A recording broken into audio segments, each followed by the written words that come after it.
Olá, internauta, seja muito bem-vindo ao Esporte.com desta segunda-feira. Hoje vamos falar do líder Cruzeiro, que ontem venceu o Flamengo, do empate em 1-1 do Atlético com Vitória e da goleada da seleção brasileira, 6-0 diante da fortíssima seleção australiana. Comigo aqui, Josias Pereira. Josias, só você aqui comigo hoje, como é que você está? Muito bem, Cabelo. A gente está aqui representando o Super FC, né? Continuando aí o Esporte.com, falar desses jogos do final de semana. Jogos aí importantíssimos para o Cruzeiro, finalizando bem o primeiro turno, o Atlético jogando meio abaixo da média. Meio não, né? E a seleção brasileira que não teve muito trabalho, né, na Austrália. Agora é o seguinte, eu vou dar para você, Josias, 2 minutos antes de terminar o programa, para falar da rodada de abertura da National Football League, a NFL. Fechou? Isso, fechou, fechado. Só não vale falar do Eagles. Ah, não. Eagles é hoje, né? Vamos lá, né? Vamos lá. Então é isso, internauta. Se você quiser participar conosco, basta acessar o portal O Tempo, dá play que nós estaremos lá ao vivo para você. E se quiserem fazer pergunta, basta usar a hashtag no Twitter. Essa mensagem que você vê logo abaixo, o hashtag é jogo da velha, né? SuperFC ao vivo. Josias, então antes de começar a falar de Atlético de Cruzeiro, vamos partir para a seleção brasileira? Vamos sim, vamos lá. Que espetáculo, né? 6-0 e não foi rugby, foi futebol. O Cruzeiro na seleção brasileira venceu por 6-0 o time da Austrália. É claro que a seleção australiana faltou algumas peças que jogam na Premier League, né, Josias? Mas a seleção brasileira não tem nada a ver com isso, foi lá e fez o dever de casa. O que tinha que fazer. Lembrando que a seleção australiana já está no Mundial, viu? Exatamente, a seleção australiana classificada para a Copa do Mundo de 2014. Veio aqui para o Brasil, foi até engraçado, né, que durante alguns aquecimentos dos jogadores, os torcedores que estavam no Mané Garrincha começaram a fazer gestos de canguru e os jogadores da Austrália, né, repetindo lá esses gestos, fazendo aquela interação com a torcida brasileira que estava ali. Mas falando do jogo, foi um jogo bastante tranquilo para a seleção. Ficou constatado, né, que realmente o Brasil, jogando dentro de casa, é um time bastante ofensivo. O Filipão conseguiu ali, mesmo com desfalques, como é o caso do Oscar, que não pôde jogar essa partida, mas ele começou ali com o Bernard, e o Bernard entrou muito bem. Bernard e Jô reeditando ali aquela parceria de Atlético. Com certeza o torcedor atleticano sentiu muita saudade do Bernard. Eles devem estar se remoendo. Né? Exatamente, que está fazendo muita falta para o Atlético. O Bernard, a gente pensava que não ia fazer falta não, mas a falta que ele está fazendo é muito grande. E além disso, o Neymar jogando muito bem, tem que destacar também a participação do Neymar, que está assim, né, vivendo uma fase espetacular desde o início da Copa das Confederações, tem que destacar isso, que antes ele estava um pouco, né, assim, não estava jogando muito bem, mas depois ele foi crescendo durante a competição, acabou acertando sua transferência também para o Barcelona, e lá ele está evoluindo a cada instante ali também no seu futebol. E também, né, destacar a volta do Ramires à seleção brasileira, uma volta muito importante. O Filipão destacou realmente a participação do Ramires, que foi um jogador que a gente sabe da qualidade do Ramires desde a época do Cruzeiro, no Chelsea, no Benfica. Então ele tem uma qualidade excelente na saída de bola, também aparece ali como homem surpresa, fez um gol nessa partida contra a Austrália, então a participação do Ramires também foi muito destacada nesse o que é muito difícil da gente pensar um meio-campo contando com Ramires e Paulinho, né? Isso. Seria uma coisa muito... O Luiz Felipe Solari não vai abrir mão de um cara que pega, e esse cara parece ser o Luiz Gustavo, né? Não sendo o Luiz Gustavo, ele adianta o Davi Luiz para fazer essa opção. Mas eu vejo que quem está perdendo um pouco de espaço nesse time é o Lucas, né? Exatamente. Ali no canto direito, na parte direita do ataque, parece que ele não deve ser a primeira opção. Já não foi, o Bernard está sendo essa opção. Exatamente. Na verdade eu falei parte direita, porque é assim que eu vi o Lucas jogando no São Paulo, na seleção brasileira ele oscila tanto lado esquerdo, tanto lado direito. Mas o que é impressionante é que tanto na seleção brasileira quanto no Paris Saint-Germain, no PSG, ele não está tendo oportunidades, né, Josias? Como é que você vê esse jogador, que para mim é um dos melhores atacantes que tem o futebol brasileiro hoje, despencando nessa questão de brigar por uma posição dentro das suas equipes? Eu acho que a questão do Lucas passa também muito pelo amadurecimento. Logicamente que o Bernardo não tem, né? Ainda está começando a jogar lá no Shakhtar, fez uma partida que não foi lá grandes coisas também, ele próprio reconheceu, mas só que o que acontece é que o Bernardo já entra na partida mais explosivo.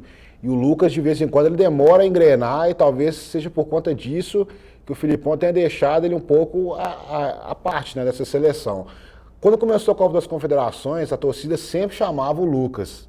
Quando a seleção estava passando aqueles momentos de aperto, inclusive Brasília também teve o jogo contra o segundo jogo da seleção brasileira o terceiro foi contra a Itália, e o segundo do grupo foi o Japão, e depois o Brasil pegou o México. Exatamente. E foi um jogo assim, não, o Japão jogou, foi o México. Justamente. Você não quer que eu lembre a ordem agora, foi o México, foi o segundo jogo. O Brasil pegou o México, e naquela partida o Lucas também estava sendo pedido, mas só que o que aconteceu? O Lucas foi perdendo espaço na seleção brasileira, justamente por conta disso, e quando chegou aqui contra o Uruguai, aqui na semifinal, todo mundo pensava, né, que o Filipão, ao invés de colocar o Bernat naquele jogo, ele ia colocar o Lucas. Mas o que aconteceu?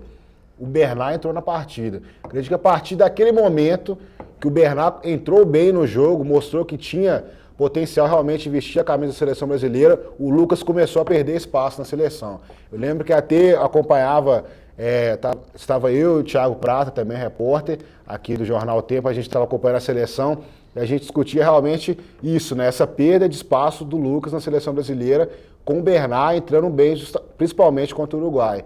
Então, o Lucas foi ficando à parte e o Lucas tem que começar a ter um pouco mais de oportunidade, principalmente no Paris Saint-Germain, para a gente ver como que ele vai, né, desenvolver na sua equipe. Só que a gente sabe também das grandes opções que o Paris Saint-Germain tem e acaba que ele também fica só para o internauta relembrar que ele fatalmente deve conhecer o time do Paris Saint-Germain. No ataque só tem o Pastore, o Lavezzi, o Ibrahimovic e o Cavani. Então, é difícil. É complicado, é muito difícil. E o Lucas achou que iria para o Paris Saint-Germain para desenvolver mais seu futebol, mas acabou encontrando lá uma concorrência que ele talvez não iria encontrar em quase nenhum time do mundo, né? A não ser Barcelona e Real Madrid.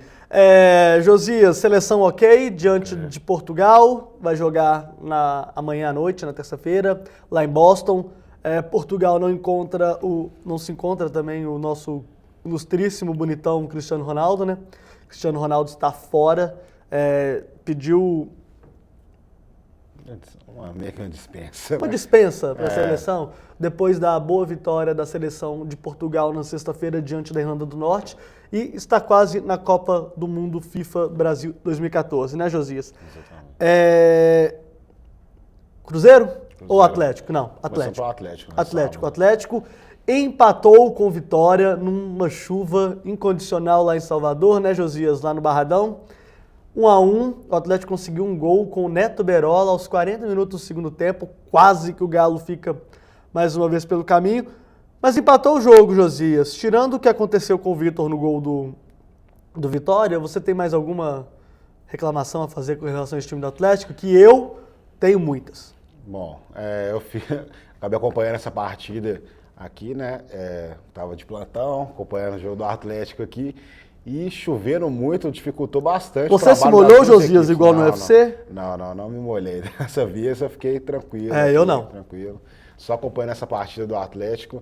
E foi um jogo muito... No início da partida, foi uma partida muito disputada. Logo seu início, ali as equipes alternando ataques. Só que aí veio o lance fatídico lá, que o Emerson também errou bastante. Entregou, né? Num campo molhado que ele entregou. Num campo pesado, daquele jeito, chovendo muito. Ele rola pro goleiro. Obviamente, nem em pelada você vai ver um cara recuando a bola daquele jeito pro goleiro, sabendo das condições do gramado.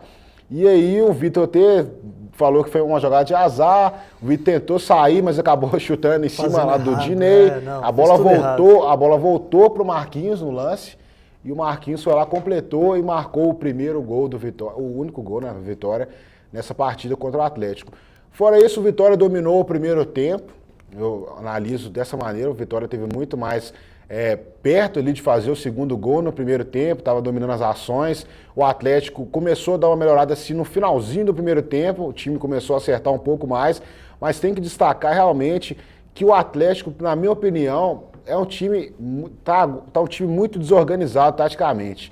A gente viu que todo o treinamento durante a semana, o Cuca falou que ia dar a oportunidade do Guilherme ser o atacante fixo, né? Só que o que a gente viu no início da partida era assim, tinha o Fernandinho, tinha o Guilherme, tinha o Ronaldinho, tinha o Tardelli, e todos eles passavam por dentro da área.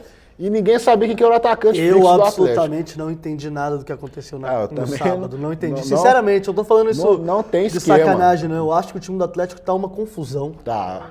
Você não vê um padrão tático nessa equipe. Você não vê organização técnica, você não vê nada. Você vê um ajuntado de jogadores e vai dar isso mesmo. Eu vou pedir até pro Fausto colocar a tabela de classificação, mas só a tela 2, por favor, Fausto, do Atlético. Enquanto o Fausto tá lá falando, tá lá ajustando a nossa tabela. Bom, aí tá. Não deu nem tempo, hein, Fausto, a gente comentar. O Atlético é o 16º colocado, tem 22 pontos. Não dá pra aceitar o time que é campeão da Libertadores da América na 16ª posição. E por que não dá, Josias? O time não tinha tudo? O time não era o bambambam do futebol brasileiro no primeiro semestre? O time não tinha o melhor plantel? O time não tinha o melhor jogador do país, que era o Bernard? E juntamente com Diego Tardelli e Ronaldinho? O que está acontecendo com o Ronaldinho e Diego Tardelli? Por que eles estão rendendo o que está acontecendo? Poxa, todo time brasileiro uma hora vai ganhar a Taça Libertadores. Todo time brasileiro uma hora ganhou a Libertadores também. Dos 12 grandes, só 2 não ganharam ainda, que são Botafogo e Fluminense. Agora, vai esperar o quê para abrir o olho? Exatamente. Vai esperar o quê? Pontos, né? Já tem 2 meses que ganhou a Libertadores, vai ficar nisso? O Atlético vai se apequenar dessa forma? O que você acha, Josias? Exatamente. A gente analisa a tabela, são 3 pontos de diferença para a Portuguesa. E não tem desculpa de que eu tô vendo a tabela aqui à minha direita, agora já está na sua tela também, internauta. Você tem um jogo a menos. Exatamente. E 3 pontos atrás da Portuguesa. E 4 pontos atrás do São Paulo.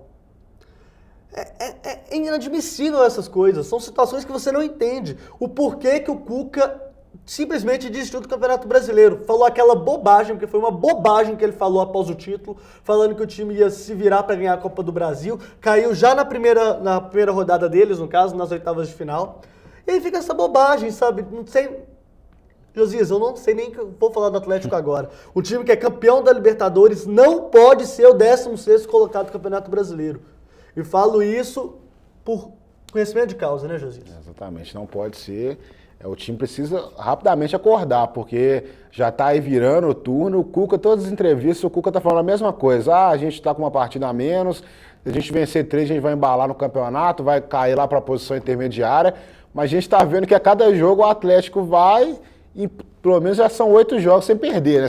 Na filosofia dos males, o menor, né? Se a gente for comparar, né? Não, são 8 jogos. São 8 jogos sem perder. São 6 empates então parou. e 2 então a gente vitórias. para de conversar aqui, Josias. E esse é que é o problema, Se né? você estiver valorizando um time que só empata, não dá. É o Cuca que valorizou o Cuca tá falando bobagem. Valorizou essa invencibilidade que o Atlético está tendo. Tá Mas só que a gente está bobagem. vendo que, mesmo com essa invencibilidade, né, que ele está citando, o Atlético não está jogando bem, né? Jogando bem há muito tempo. Desde que acabou a Libertadores, o ano acabou. Eu lembro até de uma emblemática entrevista do Guilherme, que ele chegou a citar o seguinte na entrevista dele. Infelizmente que o ano não acabou na Libertadores. Um jogador de futebol falando isso com uma temporada inteira pela frente. Não, ganharam em agosto. E falando, desistindo do resto que tem, é muito complicado. Porque se ficar jogando desse jeito aí, vai chegar no Mundial. Não fala do Mundial. Não vamos falar do Mundial, não. Porque o senão Mundial vai é em lembrar. dezembro, 21. Eu acho que o time tem tudo para se firmar, tem tudo para voltar, para dar a volta por cima. Agora eu vou falar do Mundial. Se pegar esse time aí que jogou sábado e colocar para pegar o Monte Rei, cai pro Monte Rei na semifinal, Josias. É complicado. E aí vai ser uma vergonha do tamanho que o Internacional teve com o Mazembe. Verdade. Então, é complicado, eu acho que as coisas não podem ser assim, eu acho que o time tá mal, acho que o Cuca perdeu o controle. Ontem o Tardelli falou que o torcedor ninguém sabe o que acontece dentro de um clube de futebol, né, Josias? Que todo mundo tem seus problemas. Agora, é brincadeira isso, não pode ser assim, o time tem que ter um padrão, tem que ter firmeza de chegar lá e dominar. Isso me lembra muito do que aconteceu com o Cruzeiro em 1997, me lembra muito não, porque eu tinha 12 anos, 13 anos. O Cruzeiro ganhou a Libertadores, em agosto também, está chegando no dia 24 de julho, o Cruzeiro ganhou em agosto. E o time esqueceu do Campeonato Brasileiro, detalhe, o Campeonato Brasileiro naquela temporada, ele começava em agosto. Não tinha nem a primeira rodada tinha acontecido antes do Cruzeiro ser campeão Aliás, tinha assim, tanto que o Cruzeiro no jogo seguinte perdeu de 4-0 pro Palmeiras. Mas não pode ser assim. Você não pode esquecer uma temporada porque ganhou um torneio. Não pode, isso é um absurdo. É um absurdo um time ter um orçamento de 200 milhões, tivemos um resultado positivo no primeiro semestre, Josias, vamos esquecer o resto. Acabou. Nenhuma empresa funciona desse jeito. E aí vão falar, você está falando que time de futebol tem que pensar no financeiro, tem que pensar em empresa, futebol na empresa e tal. Tem que pensar sim, tem que pensar em ganhar tudo sim, tem que chegar lá e ganhar tudo. O Atlético tinha condições de ganhar tudo nesse campeonato, essa temporada, e não fez. E não fez por quê? Por preguiça. Se contentou em ficar debaixo de uma taça.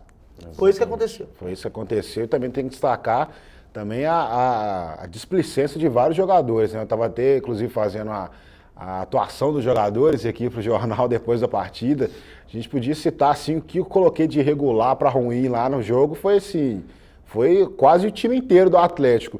A começar também pelo seu Leonardo Silva, que também anda falhando bastante, a gente tem que destacar isso. Fez o gol da Libertadores, beleza, mas não tá jogando bem. Há muito tempo que o Leonardo Silva não vem jogando bem. O salário não foi só.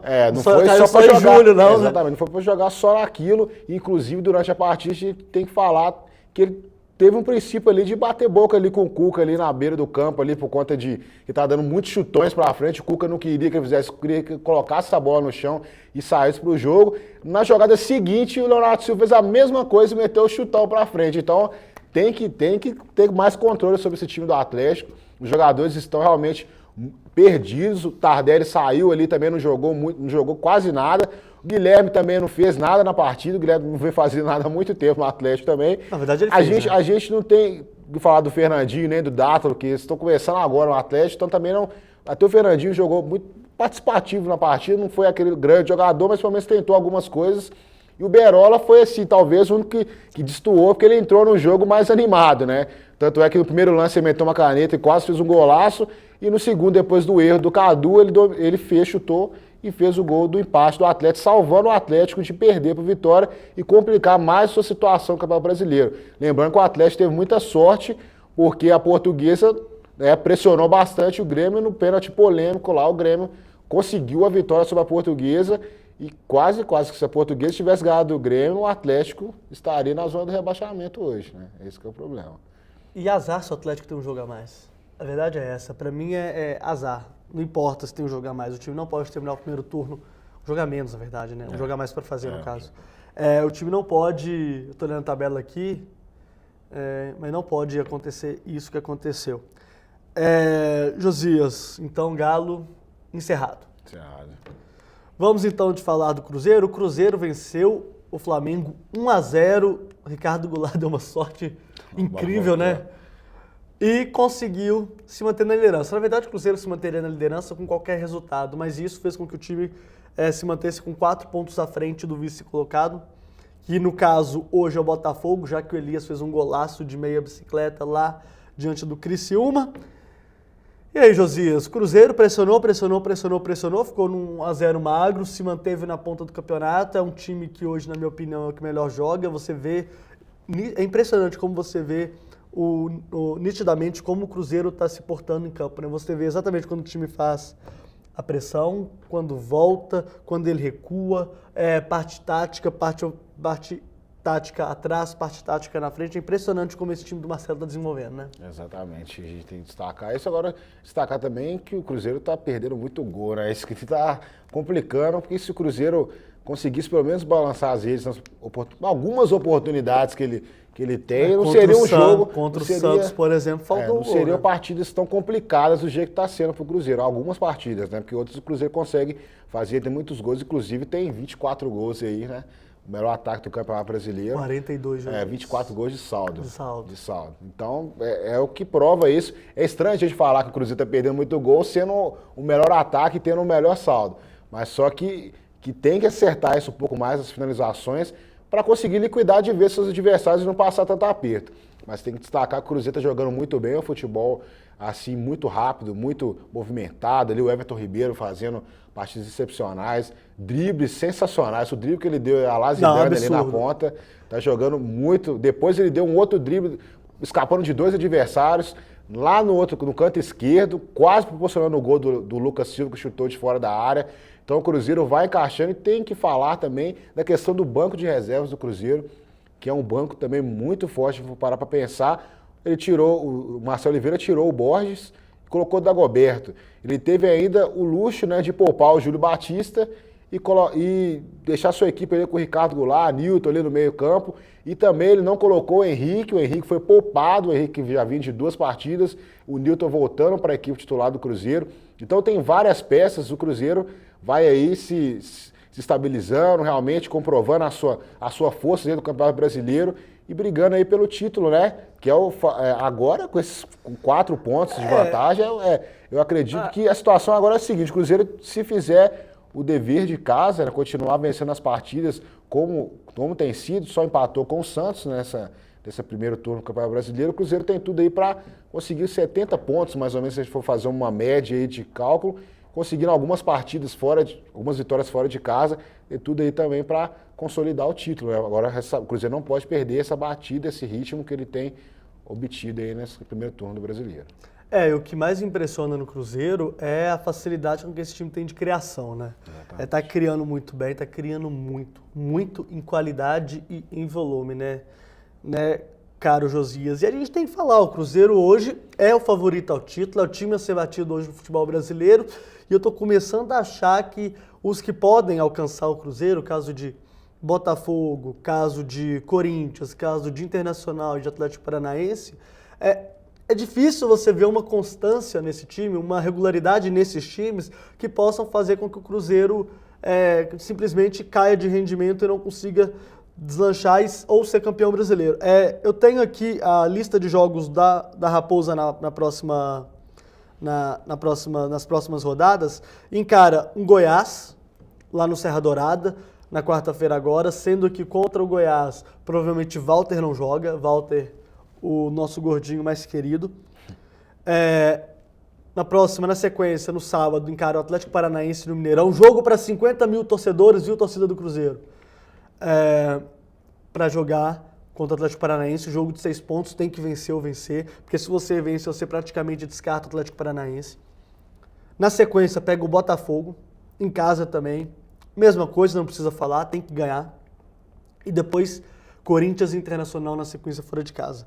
São 5 jogos muito importantes, Josias, nessa maratona que vai acontecer agora no mês de setembro no Campeonato Brasileiro. Mas o que é fundamental a gente ressaltar é que se o time, por exemplo, conseguir uns 10 pontos, dificilmente alguém vai manter um ritmo de conseguir 15 e tirar essa diferença do Cruzeiro ao término desses 5 pontos. Sendo que 2 jogos, sendo que 4 desses jogos são contra adversários diretos, né? Exatamente. Essa é a vantagem aí que o Cruzeiro vai ter, principalmente jogando com o Atlético Paranaense e Botafogo dentro de casa, né? Que são adversários ali que estão mais na cola do Cruzeiro. Então, por exemplo, ganhando o Botafogo ali, já abre uma gordurinha ali boa para cima do Botafogo.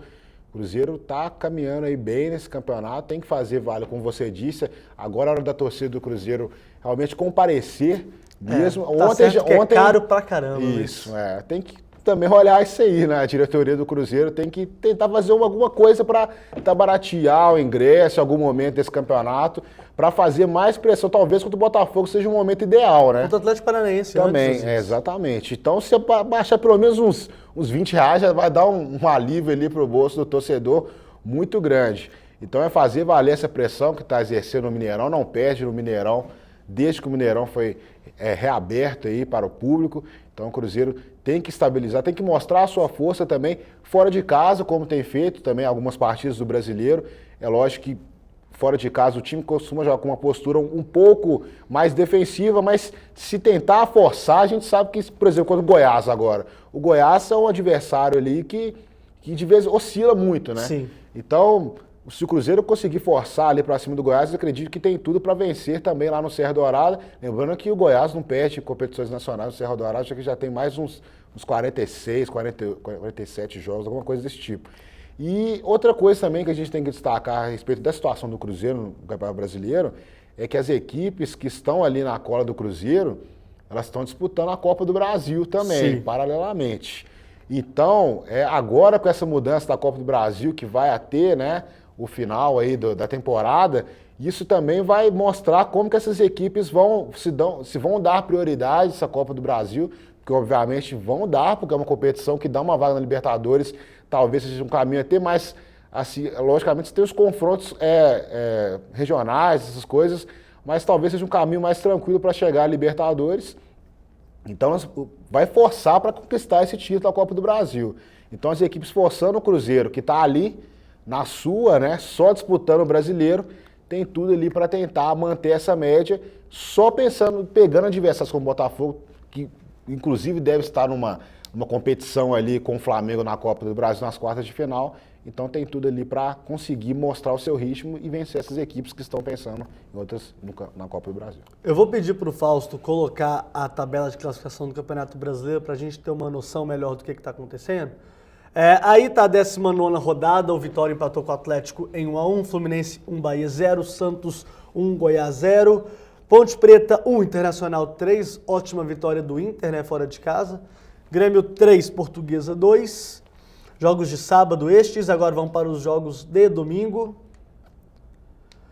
Cruzeiro 1, Flamengo 0, Corinthians 0, Náutico 0, Curitiba 2, São Paulo 0. O São Paulo está cada dia mais perto da segunda divisão, impressionante. Eu não achava que isso ia acontecer, mas eu estou achando que vou ver história.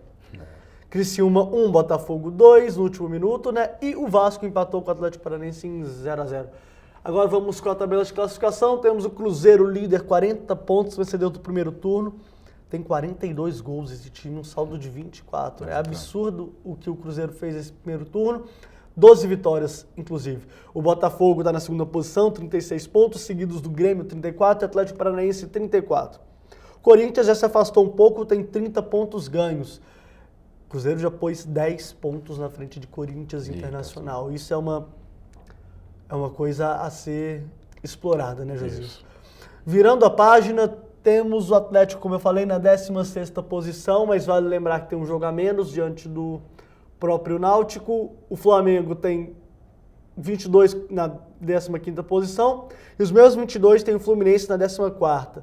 Estão os três ali juntos, então o Atlético precisa vencer para pular para a primeira parte da tabela, né? 10ª colocação. Isso. E na zona de rebaixamento temos Portuguesa, São Paulo, Ponte Preta e o Náutico, Clube Náutico Capibaribe na lanterna do campeonato, 20ª posição e 9 pontos ganhos. É impressionante a campanha do Cruzeiro, né, Josias? A gente já vinha falando aqui internamente na redação, esse time superou o time de 2003 em matéria de aproveitamento. É um time que faz gol tanto quanto aquele time. E, na minha opinião, tem mais peças de reposição que aquele time de 2003. As campanhas são parecidas, o ambiente parece também que está um pouco parecido, né? Tirando o fato que esse time de 2003 já tinha vencido 2 campeonatos, que era a Copa do Brasil e o Campeonato Mineiro, mas é absurdo o que o Cruzeiro está fazendo, né? Exatamente, é uma coisa que é muito importante. Desde o início da temporada a gente vem destacando a questão da montagem desse plantel celeste, né?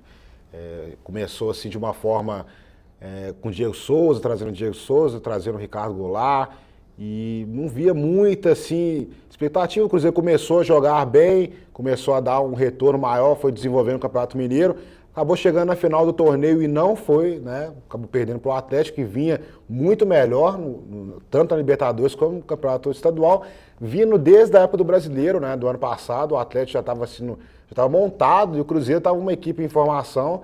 Depois veio a Copa do Brasil, acabou tropeçando aí, mas a gente também viu uma evolução no Cruzeiro, mesmo sendo eliminado pelo Flamengo, e até superior ao Flamengo, se a gente for olhar time por time, mas futebol, a jogada ali mesmo, dentro das 4 linhas, e nem sempre o papel vai sobressair em relação ao futebol que foi jogado e a determinação dos jogadores. Então o Cruzeiro acabou perdendo por conta disso, mas chegou o Brasileiro e o Cruzeiro tem assim, a possibilidade maior, porque o Cruzeiro agora depende dele, né?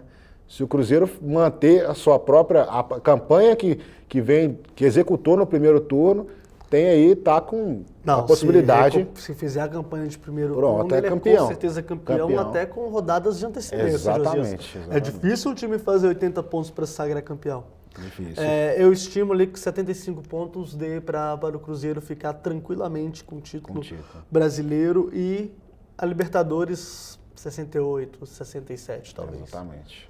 Ter falado sobre a Libertadores, que o Cruzeiro matematicamente aí também já pode dar um passo muito forte. Muito forte aí por essa competição que o Cruzeiro também persegue. A gente for lembrar aí da situação que o Cruzeiro enfrentou temporadas passadas para o que está hoje, é um desenvolvimento muito grande. Isso passa também pelo trabalho da diretoria, que viu a necessidade de contratar jogadores. Tudo isso também passa pela venda do Montijo, né, que foi assim, uma coisa que deu um retorno para o Cruzeiro financeiro, e o Cruzeiro conseguiu encaixar as suas contas e conseguiu trazer esses jogadores que a gente está vendo hoje, peças assim que qualquer time do Brasil queria ter, né? Imagina você tem o Dagoberto no banco ali e você tá com o Júlio Batista, não vai jogar hoje porque ele foi poupado. E tem lá, a gente for lembrar, tem Luca também, que a gente não tá vendo muito, mas tá lá. O Luca perdeu espaço. Tá lá no plantel. Tanto ele quanto o Vinícius Araújo. E fora isso, a gente tem que falar das descobertas também. Descobertas não, a gente sabia que eram bons jogadores, mas não tá tendo oportunidades. Que são os jogadores da base. Mike e Lucas Silva. Principalmente os dois. Exatamente. Josias, eu quero que você faça uma análise breve sobre a participação do Everton Ribeiro e do Dedé. Na minha opinião, o Everton Ribeiro é o melhor jogador do Campeonato Brasileiro. Disparado. Podem falar do Alex, podem falar do Sidorf, mas quem está encabeçando o campeonato é o Everton Ribeiro com o seu Cruzeiro. E o Dedé, ontem fez uma partida digna de Dedé. Eu acho que ontem ele, para mim, foi o melhor em campo.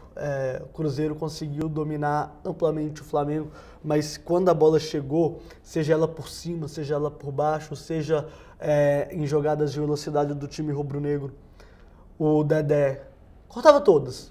Cortava todas. Impressionante a qualidade do Dedé no jogo de ontem e está merecendo já uma melhor análise nós da imprensa, mas um voto de confiança maior para o seu futebol, que na minha opinião está começando ainda não é, e acho que ainda está um pouco longe de ser ainda, mas o Dedé está começando a dar indícios que vai se tornar aquele cara que vai voltar para a seleção brasileira. Me fale o que você achou desses dois jogadores nesse primeiro turno do Campeonato Brasileiro. Não se atenha ao jogo de ontem, José.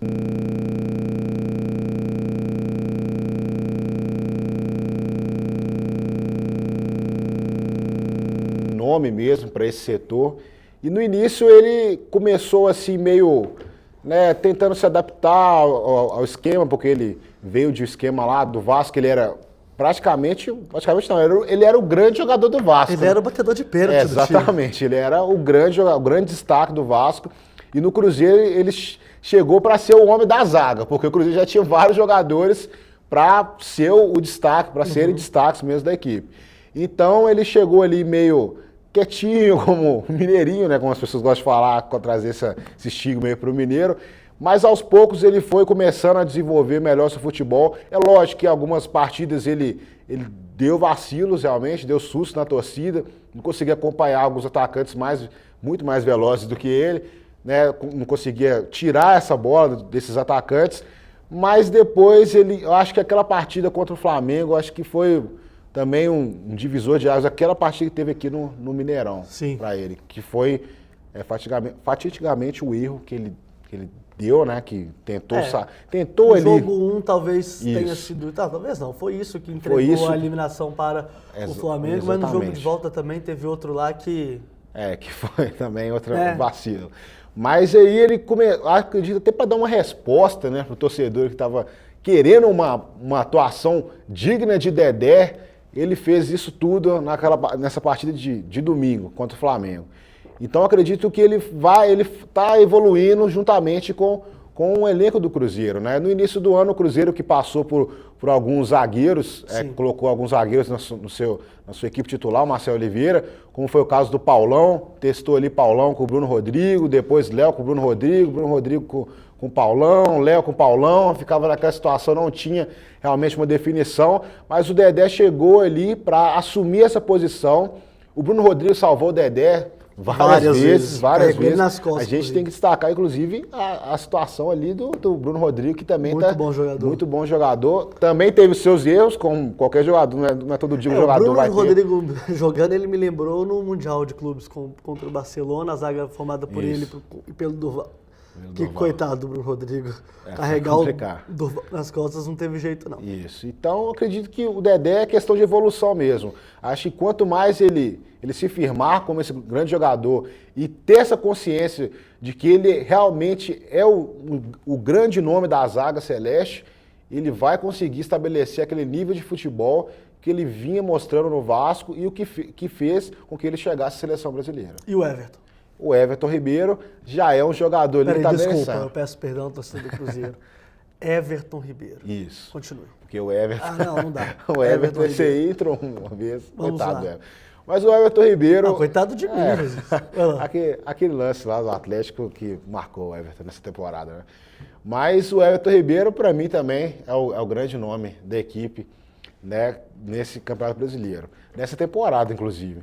Porque eu sempre falava o seguinte, quando o Diego Souza estava aqui no Cruzeiro, o Diego Souza anulava o Everton Ribeiro. Sim. Porque com o Everton Ribeiro, o Cruzeiro tem um esquema muito mais ofensivo, muito mais rápido, muito mais dinâmico. Com o Everton Ribeiro jogando com o Ricardo Goulart, tem que falar isso também. Então o Cruzeiro é um time rápido, que o Everton Ribeiro dá muito mais mobilidade, o Diego Souza travava a equipe completamente, que é um jogador mais de toque de bola, mais raciocínio. O Everton Ribeiro também é assim, só que ele é mais veloz, é um jogador mais explosivo e tem assim, uma arrancada excepcional. A gente viu ontem na partida, quase que ele fazia um gol, justamente arrancando do mesmo jeito que ele fez contra o Flamengo naquele primeiro jogo, só que não ia dar aquele chapéu, não ia fazer aquela pintura, mas ele caindo de novo nas costas ali do zagueiro e quase saindo ali para fazer o gol. Então o Everton Ribeiro é um dos grandes destaques desse campeonato. Está merecendo, aí, inclusive, talvez ser olhado um pouco melhor pelo Filipão. Nesses amistosos que a seleção faz de vez em quando aí, só para cumprir mesmo, ganhar um dinheirinho que a CBF ganha aí de vez em quando, né? Então talvez colocar o menino aí para ser testado, ser avaliado, também seria muito bom, porque o futebol do Everton Ribeiro é um futebol de primeira, aí, futebol de seleção brasileira. Marcar um amistoso da seleção brasileira para a China contra a Zâmbia em outubro uma oportunidade, né? É uma grande seleção, a seleção da Zâmbia. Eu não me recordo praticamente de nenhum jogador que atua por lá e a CBF vai lá ganhar seus trocados, jogar como no dizem ninho meus de amigos portugueses, ganhar seus trocados. Exatamente. Lá no ninho de pássaro, né, Josias? Exatamente. Estádio não, belíssimo. Né? Sensacional. Tivemos Fórmula 1 também, o Vettel ganhou, não vou nem falar de Fórmula 1 porque o Vettel ganhou e vai ser campeão mundial pela 4ª vez, então vamos passar. O Sada Cruzeiro passou pelo São Bernardo 3-0, né, Josias? O primeiro jogo que eu vi com 21 pontos no set. Foi até engraçado porque a torcida, quando chegou no 21 pontos... Não sabia que tinha acabado o set. Gente, meu Deus, aí depois, leiam quando eles leiam o tempo. Depois que eles foram pro banco, né, que a torcida percebeu, se tocou que tinha acabado o set e começou a comemorar. Foi engraçado. Segundo o Daniel Roth, que estava presente no ginásio do Riacho aqui em Contagem, fez a cobertura para nós do Super FC do Jornal Tempo desse magnífico jogo diante do São Bernardo, do Sada Cruzeiro, que foram exatos 64 minutos de partida. Exatamente. Muito rápido o jogo. Muito rápido. Muito rápido. Para a televisão, rápido. Acho que é uma beleza, né? A televisão tá vai adorar, né? Situação vai adorar. Isso. Na verdade, isso aconteceu para exatamente, para enfim, televisão. Não vamos falar sobre isso. Também temos uma outra situação que aconteceu ontem lá no estádio Arthur Ashe, lá em Nova York, Josias, em que o Bruno Soares perdeu o Grand Slam de tênis no US Open, perdeu nas duplas para mim, uma das duplas mais sensacionais do circuito, que é feita pelo Alexander Peia e pelo Stepanek. O que o Peia jogou... Exatamente. Foi... mentira. O Peia é o que joga com o... o Bruno Soares. Soares e Peia e Pais. É o Pais, o indiano que joga demais. O cara ontem acabou com o jogo. O Peia, na verdade, foi o seguinte. O Bruno Soares jogou o tênis dele, normal. O Stepanek jogou o tênis dele, normal. O Pais jogou acima de todos. E o Peia jogou abaixo de todos. E aí deu a diferença e a dupla venceu o US Open, tirando essa chance da dupla que contém o mineiro e cruzeirense Bruno Soares da disputa do título. E teve outra também, que foi a nossa querida, ilustríssima Serena Williams, que venceu a Azarenka por 2-1 e levantou lá pela sua 59ª, sei lá quantas vezes, um grande slam, né? Jogando em casa. Eu já não sei mais qual é a vitória da Serena Williams, Josias. Isso. Destacando que evolução, a volta dela, o retorno, desde os Jogos Olímpicos lá, ela vem mandando muito bem e ganhando tudo aí pela frente. Espetacular. E não vamos falar da final entre Djokovic e Nadal, porque eles estão entrando em quadra daqui 10 minutos, tá bom? Exatamente. Josias, 2 minutos para os 2 minutos NFL que vamos criar aqui. 2 minutos. Fala. 2 minutos cravados. Começou na quinta-feira, uma partida espetacular entre Denver Broncos jogando ali contra o Baltimore Ravens, uma partida excepcional. Peyton Manning lançando... Uma partida sensacional dos Broncos, tá? Exatamente. Peyton Manning lançando 7 touchdowns, fazendo passe para 7 touchdowns, um recorde da NFL que não acontecia desde 1969.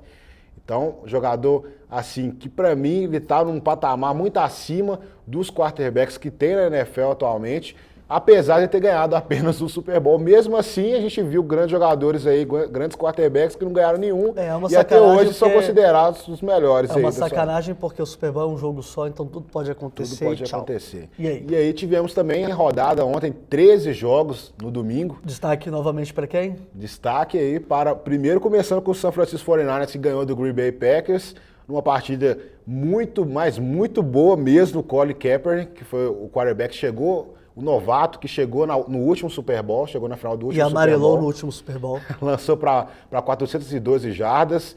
Grande jogo que ele fez, grande, espetacular. Espetacular pelo fato dele ter lançado, acredito que 4 touchdowns e fazendo uma dupla nova com o Uncle Bolt, que saiu do Baltimore Ravens, time campeão, para ir para o San Francisco 49ers, reforçando ainda mais esse poder ofensivo da equipe de São Francisco. E finalizando aí, falando da partida do New York Giants, que acabou perdendo para o Dallas Cowboys. Você está sendo injusto. Primeira vitória. Você está sendo injusto. Não estou sendo injusto. Sabe por que eu não estou sendo injusto? Porque os Cowboys dominaram o primeiro ao último minuto dessa partida. Mas só que não estou sendo injusto. Sabe por que eu não estou sendo injusto? Porque no último quarto, quase a coisa desandava lá pro Dallas Cowboys, porque Eli Manning é o jogador do último quarto. Você está sendo injustiçado de novo. Sabe por quê? Olha, você está sendo injusto novamente. Sabe por quê? Porque teve mais um turnover a favor dos Cowboys. Foi justamente um passe lá então, que o time que tem, Josias, vamos lá, um time que tem 6 turnovers numa partida não pode ganhar nada, não pode ganhar nem disputa de boliche. Foi a maior quantidade de turnovers do New York Giants. Não fazia isso há 25 temporadas. Foi ridículo. Queriam matar o Tom Coughlin, que é o velhinho lá que está no comando do Giants há muito tempo. Ele ficou louco. Quase que ele morreu do coração naquela partida, vendo a quantidade de erros da sua equipe. E para fechar, eu só quero falar do Arizona, meu time, que começou mais ou menos, conseguiu controlar a partida um pouquinho, mas perdeu o jogo. Assim, Arizona é essa situação. Então, como assim, jogamos como nunca e perdemos como sempre. Mas tá bom, Arizona, esse aí é muita... Você tá me lembrando um time de futebol aqui do Brasil, tá? Exatamente. Como o México também é assim, né? O pessoal fala que o México é assim. Mas o México, coitado. Enfim, foram 3 minutos, tá, Josias? Não, estourei um pouco, mas é porque eu falei do Arizona. Foram 3, não podia. 3 minutos. Falar do Arizona. Enfim, gostaria de agradecer a sua participação, internauta. Gostaria de agradecer você, Josias, mais uma vez aqui comigo. Muito obrigado. Toque aí. Eu que agradeço, Cabido. Continue acompanhando a cobertura do Super UFC e tudo você vai acompanhar aqui de NFL, UFC, futebol, tudo você vai acompanhar exatamente no Super UFC, é só você acessar e acompanha com a gente tudo aí do mundo esportivo. Então é isso aí, internauta. Quarta o Cruzeiro joga, amanhã a seleção joga e quinta o Galo joga. Torçam muito, viu? Um grande abraço e até lá.